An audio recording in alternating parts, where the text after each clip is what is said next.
जरा सोचिए, एक ऐसे इंसान के बारे में जिसके पास असीमित शक्ति हो, एक ऐसा शासक जिसने खुद को ही भगवान घोषित कर दिया था। आज के इस गहन विश्लेषण में हम इस्लामी इतिहास के अनुसार मानव सभ्यता के सबसे अहंकारी, शक्तिशाली और क्रूर शासकों में से एक की महाकाव्य कहानी पर नजर डालने वाले हैं। हम बात कर रहे हैं फिरौन की। ये महज कोई पुरानी कहानी नहीं है, बल्कि चरम अहंकार और उसके अपरिहार्य पतन का एक बहुत ही दिलचस्प अध्ययन है। तो आइए सीधे मूल ऐतिहासिक स्रोतों के जरिए इस पूरी गाथा को समझने की कोशिश करते हैं। इस ऐतिहासिक उदय और पतन को अच्छे से समझने के लिए हमने इसे विनाश के अध्याय के रूप में बांटा है। हम कुल 6 हिस्सों से गुजरेंगे।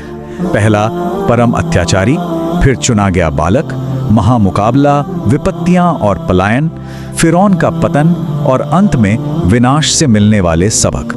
तो चलिए शुरू करते हैं अध्याय 1 से, परम अत्याचारी, पूर्ण उत्पीड़न का शासन स्थापित करना। प्राचीन मिस्र के उस दौर में शासक की ताकत का कोई अंत नहीं था। लेकिन आगे बढ़ने से पहले एक बहुत ही आम गलतफहमी को दूर कर लेते हैं। हम अक्सर सोचते हैं कि फिरौन किसी खास इंसान का नाम था, है ना? पर असल में यह प्राचीन मिस्र के राजाओं को दी जाने वाली सिर्फ एक उपाधि थी, बिल्कुल वैसे ही जैसे रोमन शासकों को सीजर कहा जाता था। कुरान और इस्लामी इतिहास में हम जिस विशिष्ट फिरौन की बात कर रहे हैं वो है जिसने पैगंबर मूसा के समय में शासन किया था। अब सवाल ये है कि सत्ता पर इतनी मजबूत पकड़ आखिर बनाई कैसे जाती है? कुरान की ये आयत इसका एकदम सटीक जवाब देती है। उसने अपने ही लोगों को अलग अलग समूहों में बांट दिया था। जी हाँ, बाटो और राजक्रो की सोची समझी रणनीति। जनता को इस तरह विभाजित कर दिया गया था ताकि कोई भी एकजुट होकर उसके अहंकार को चुनौती देने के बारे में सोच भी न सके। अपनी गद्दी बचाने के लिए वो क्रूरता की किसी भी हद तक जा सकता था। उसने इजराइल की संतानों को गुलाम बना लिया। लेकिन सबसे खौफनाक कदम था उसका वो आदेश जिसमें नवजात लड़कों की हत्या करने और केवल महिलाओं को जिंदा छोड़ने को कहा गया था। ये सिर्फ एक फैसला नहीं था, बल्कि शुद्ध आतंक के दम पर लोगों को डराकर रखने का एक क्रूर तरीका था। आगे बढ़ते हैं अध्याय 2 पर, चुना गया बालक, एक भयानक सपना और एक चमत्कारी बचाव। इतना सब कुछ उसके नियंत्रण में था, फिर भी एक चीज ने उसकी रातों की नींद उड़ा दी, एक भयानक सपना। इस्लामी वर्णनों के मुताबिक फिरौन ने देखा कि यरूशलेम की ओर से एक आग आती है जो मिस्र के घरों को जलाकर राख कर देती है, लेकिन इस्राएल की संतानों के घर बिल्कुल सुरक्षित बच जाते हैं। उसके जादूगरों ने जब इसका मतलब निकाला तो बताया कि इस्राएल की संतानों में एक ऐसा बालक जन्म लेगा जो उसके साम्राज्य को मिट्टी में मिला देगा। बस इसी डर ने उस खौफनाक कत्लेआम के आदेश को जन्म दिया। लेकिन होनी को कौन टाल सकता है? मौत के उसी खौफनाक साए के बीच पैगंबर मूसा का जन्म होता है। अल्लाह उनकी मां को प्रेरित करता है कि बच्चे को एक संदूक में रखकर नदी में बहा दिया जाए। जरा सोचिए, इस छोटे से वाक्य, उसे नदी में डाल दो, में कितना गहरा विश्वास छिपा है। और जानते हैं वो संदूक बहकर कहां गया? सीधे फिरौन के महल की ओर। अब यहाँ कहानी में एक ऐसा विडंबनापूर्ण मोड़ आता है जो किसी को भी हैरान कर दे। फिरौन की पत्नी आसिया उस छोटे से शिशु को देखती हैं और उन्हें तुरंत उससे लगाव हो जाता है। वो फिरौन को मना लेती हैं कि इस बच्चे को मारा ना जाए। कितनी अजीब बात है ना, जिस बच्चे को मारने के लिए पूरे देश में हाहाकार मचा हुआ था, वही बच्चा अब उसके ही महल में उसकी ही आंखों के सामने पल रहा था। ये वाकई इतिहास का एक बहुत ही दिलचस्प मोड़ है।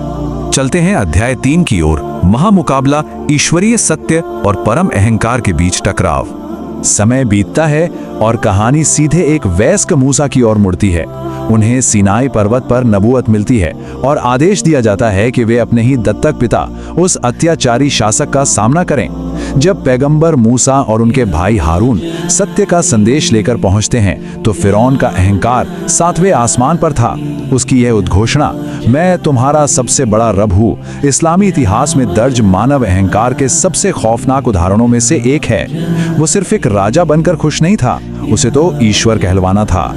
इतने बड़े अहंकार को तोड़ने के लिए अल्लाह ने पैगंबर मूसा को 2 बहुत ही खास चमत्कार दिए थे। पहला, उनकी लाठी जो एक विशाल सर्प में बदल जाती थी, और दूसरा उनका चमकता हुआ हाथ। ये ईश्वरीय समर्थन के एकदम स्पष्ट प्रमाण थे। पर क्या फिरौन ने इसे माना? बिल्कुल नहीं। उसने इसे सिर्फ एक जादू कहकर टाल दिया और मिस्र के सबसे बड़े जादूगरों को चुनौती के लिए बुला लिया।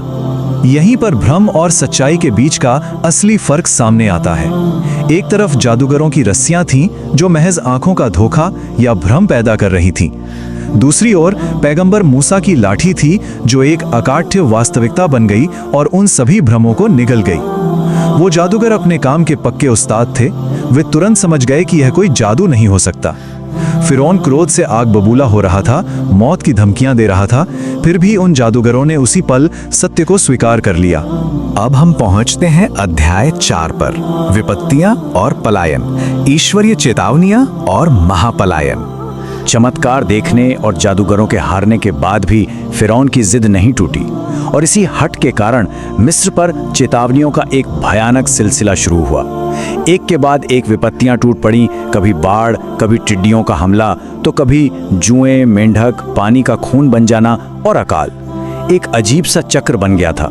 जब भी कोई विपत्ति आती, फिरौन वादा करता कि वो ईमान ले आएगा, लेकिन जैसे ही मुसीबत टलती वो फिर से अपने वादे से मुकर जाता। सत्ता के नशे में कोई कितना अंधा हो सकता है, ये उसका जीता जागता प्रमाण था।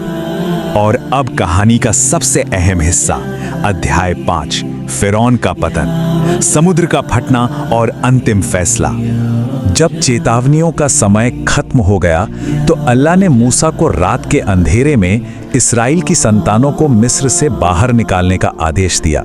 जैसे ही फिरौन को यह भनक लगी, उसने अपनी पूरी सेना के साथ उनका पीछा करना शुरू कर दिया।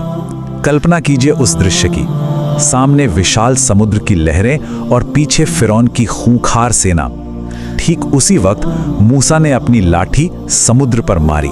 कुरान में इस दृश्य का अद्भुत वर्णन है। समुद्र 2 हिस्सों में फट गया और पानी की दीवारें विशाल पर्वतों की तरह खड़ी हो गईं, जिससे बीच में एक सुरक्षित रास्ता बन गया। फिरौन ने अपने घमंड में उसी रास्ते पर उनका पीछा किया, लेकिन जैसे ही वे बिल्कुल बीच में पहुंचे, पानी वापस अपनी जगह पर आ गिरा। डूबते हुए फिरौन को जब समझ आ गया कि उसकी सारी ताकत अब शून्य है, तब उसने घबराहट में ईमान लाने की कोशिश की, लेकिन वो बहुत देर से उठाया गया कदम था। जवाब मिला, अब, जबकि इससे पहले तुमने जीवन भर अवज्ञा की। ये पल हमें सिखाता है कि जब अंत सामने आ खड़ा हो, तब किया गया पछतावा किसी काम का नहीं होता। यहाँ इस्लामी परंपराओं में एक बहुत ही हैरान करने वाला विवरण मिलता है। प्रामाणिक हदीसों में बताया गया है कि डूबते समय देवदूत जिब्रील ने फिरौन के मुंह में कीचड़ भर दिया था। उन्हें ये डर था कि कहीं अल्लाह की असीम दया के कारण ये अत्याचारी शासक अंतिम क्षण में कोई ऐसा शब्द ना बोल दे जिससे उसे माफी मिल जाए। ये बात फिरौन के अपराधों की गंभीरता को बहुत गहराई से हमारे सामने रखती है। लेकिन क्या मौत के साथ ही कहानी खत्म हो गई? बिल्कुल नहीं। सूरह यूनुस की ये आयत बताती है कि अल्लाह ने उसके शरीर को भविष्य की पीढ़ियों के लिए एक निशानी के रूप में सुरक्षित रखने का वादा किया।